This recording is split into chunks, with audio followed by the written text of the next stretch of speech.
Hi, welcome to my channel today. I'm Di with Sister Chicks Quilting, and behind me you can see this really cute quilt. It's my Gobble Gobble quilt that I made from a Lori Holt pattern, and that's what I'm going to talk to you about today. Not going to make the quilt, however, when I was making it, it got to be so much fun. I had extra blocks and some extra blocks and a few extra blocks, and my daughters really love this, and they wanted a table runner made from these blocks. So that's what I'm going to show you how to do today. Let's get started. Well, if you've never sewn a Lori Holt pattern before, I'm going to talk first about how to prepare yourself to sew these patterns. And I have my list so I can make sure I don't forget anything. But her patterns are really cute. But now I want you to know this is a 12-inch block, and there's some tiny pieces in that block. There's a couple, I think there's 5 1-inch squares that you snowball, so you sew them on an angle. So you're working with very small pieces. And to make your fabric in the best condition possible, make sure you use high quality quilting fabric. And I always spray starch or starch my fabric before I use it. That way it's going to be nice and crisp and easier to sew on. I always spend a lot of time prepping for one of her patterns. It will take me quite a bit of time, but it's part of the process. Read and study the pattern first. Her patterns are easy to follow, and most of her patterns come in a 6-inch block and a 12-inch block, and this again was the 12-inch block. So I always do all the cutting out first. See this pile of fabric? It's going to become one of these blocks. So I have all of my fabric cut out to make the block that I need. Then you always want to use design boards. What's a design board? Well, this is a design board. It's foam core on the back, and it has batting glued to it. And I do all of her quilts, all of her blocks, I mean, on design boards. It's really the only way to do it. So let me show you. Oh, and by the way, in my last video, I talked about my retreat. One of my retreat friends, actually 2 of my retreat friends, made design boards as gifts for us last time. So these design boards were all made by my friends. It's kind of cool. But this, as you can see, is the little head of the turkey. And here is everything you need to make that out lined up on the board in order. That way I'm not going to miss anything. So design boards are really good. The second one, do you recognize this? It's the legs of the turkey. And I have everything laid out, ready to do another piece like this in the leg of the turkey. And then last but not least, what do you think that is? Yep, you're right. It's the body of the turkey with all the feathers. And so here's a completed one. And this one is the body with the tail, and it looked like this before I sewed it together. So it's really a great way to keep your pieces in order so you don't make any mistakes. Use the design boards. Something else that I cannot get by without using on her patterns is a stiletto. So this is my stiletto. And it's a, look at this, it's a seam ripper. I'm sure you've seen these. It's a seam ripper on this side, but you just pop this out and change it. And then that goes in to protect it, so you always don't have a sharp point. But I have to tell you about this stiletto, because this one was made by another one of my quilty friends when we exchanged gifts. Her husband's quite crafty, and she got him to turn this beautiful wood, and you can buy this as a kit. And so she made these for us for a gift for our quilting retreat. So as you can see, I have some really great quilting friends that I quilt with. I think I've covered everything on working with Lori's blocks. Let's get started and put this together.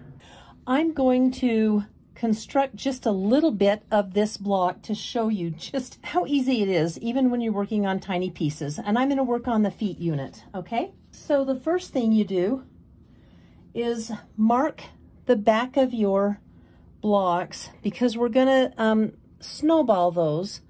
Mark them with a line that goes from corner to corner. I'm going to put this on the very corner of this piece, and then I'm just going to sew it down. Okay. So this piece goes like this, because this is going to flip over and become the corner of the turkey's toe or foot. And I'm going to need to do it on this piece as well. And I'm going to make sure my pieces are opposing. And it helps. The reason I'm getting this right, number one, is because I've done this pattern many times. But number two is the design board. The design boards are really the key, because it's all laid out in order to go. So let me sew the second little foot down. And then this is the center of the legs. And we're going to put more feet on the center. Then you're going to trim off the corners. On Lori's patterns, it's easiest to press the seams open. Sometimes it's hard to press the seams open on these little pieces, but I think we can do it here. When you press your seams open, you're going to have a lot less bulk. And because there are so many pieces, that's very helpful. So this one is going to have to go this way, and we're going to set it on here. So I'm going to cut that little corner off. And I'm going to press this seam open.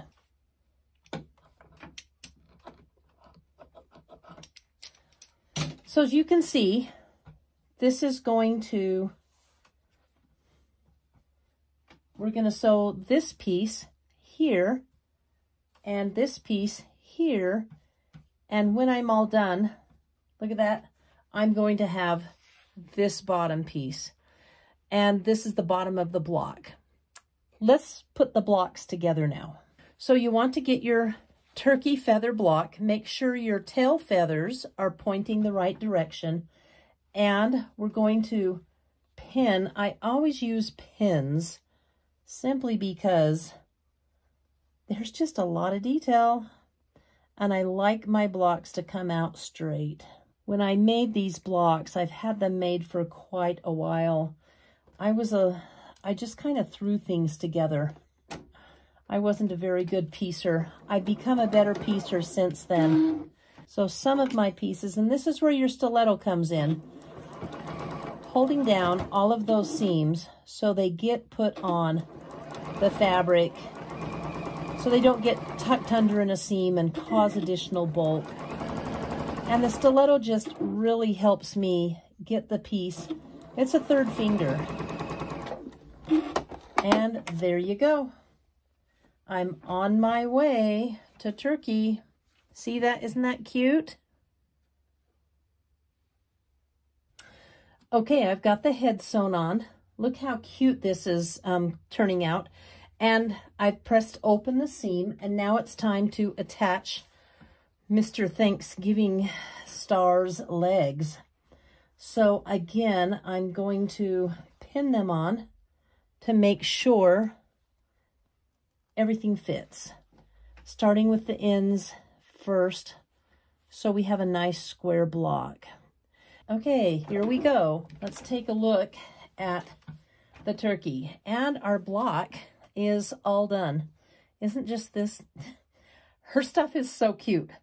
But the whole purpose of this video is not to show you how to make the blocks, but I'm going to put these together to make a table runner. And I've decided to do 4 turkeys in a row, and I'm just going to use 2.5-inch strips of fabric between each turkey and on the border. And then, of course, we'll give it a bright and colorful scrappy binding. But look what I thought went well. I have this in my low volume, and I'm going to be using this chicken wire fabric, and I just think it'll be perfect. let me go press this and let's start putting this table runner together. This is going to be the easiest ever table runner, but it's also going to be adorably cute. All I'm going to do is I've cut 2.5-inch strips of fabric, and I'm going to sew them between the blocks. So I have 4 of the 12-inch blocks with 2.5 inches between them. Actually, it'll be 2 inches when it's all done. And I probably should be sewing this from the other side because I'm working with points. What do you mean? What's the big deal because I'm working with points? Well, let me show you. So I want these points right here on the tail feathers to be sharp. I don't want them to be run over by the sewing machine and cut off. And this one actually has probably maybe a 1/16 of an inch from the seam line.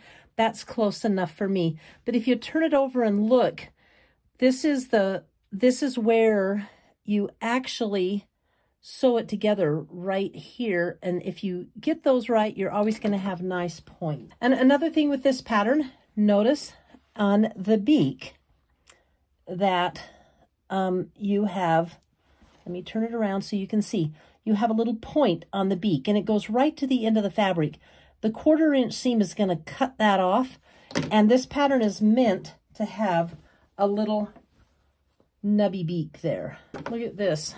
I'll kind of run it by the camera, but there's 1, 2, 3 together, and I'm going to do my other final strip. Then I'll have a strip of 4, and all I have to do, so this will be the sashing or the center things, and then I'll have to do is sew 2.5-inch strip all the way around. So there's 3 sewn together with the spacers in each of them. And the last one I'm going to sew will be this guy. I'm sewing them tail to head, tail to head. So all the turkeys are going to be facing the same direction. And that one came out just perfect. Let's go to the ironing table and press this out. If you can see, I'm going to continue pressing all of the seams open. Take a look at this really cute table runner. By the way, my daughter has a very long table. This is going to be 54 inches when it's done, and it'll just be a little bit wider, but it's going to fit perfectly on her table. And probably the one I make for my other daughter is going to be 3 turkeys because she has a shorter table.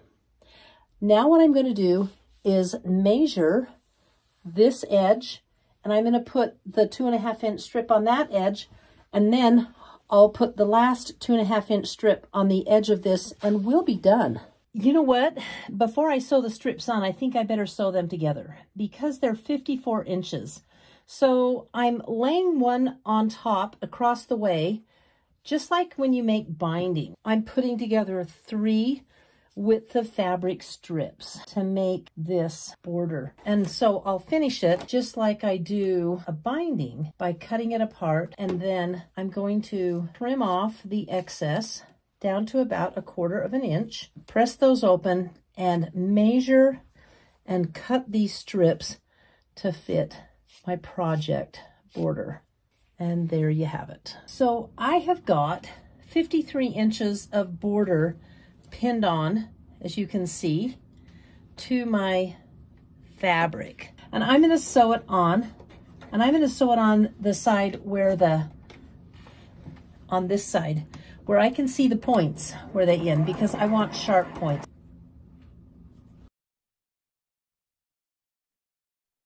I have the 2 long side strips sewn, and I am just going to sew on the very end pieces, and then I'll hold it up to the camera so you can see it, because that's the fun part, right? Seeing the finished project. So how many of you already sew Lori Holt patterns? I'd love to hear what you sew.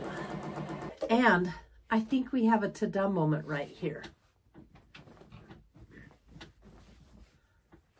Ta-da! Okay, there it is.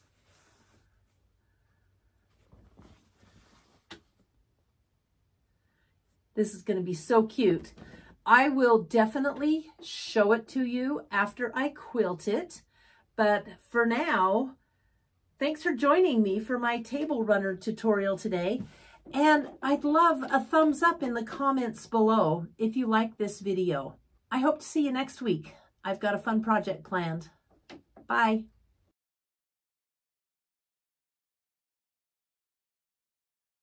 Look at my quilt room. It's raining turkeys. I can't wait till November. That's when I put my Gobble Gobble quilt on the wall. And well before then, I'll have these table runners quilted so my daughters can use them on their kitchen table. So if you like to do Lori Holt patterns or blocks, message me below. I'd love to hear what you do. I've only made these as a finished project, and I have quilted many of them for a lot of my quilting customers. So thanks for tuning in today. If you like what you see, message me below. Don't forget to comment on your patterns that you're doing, and tune in next week. Thanks.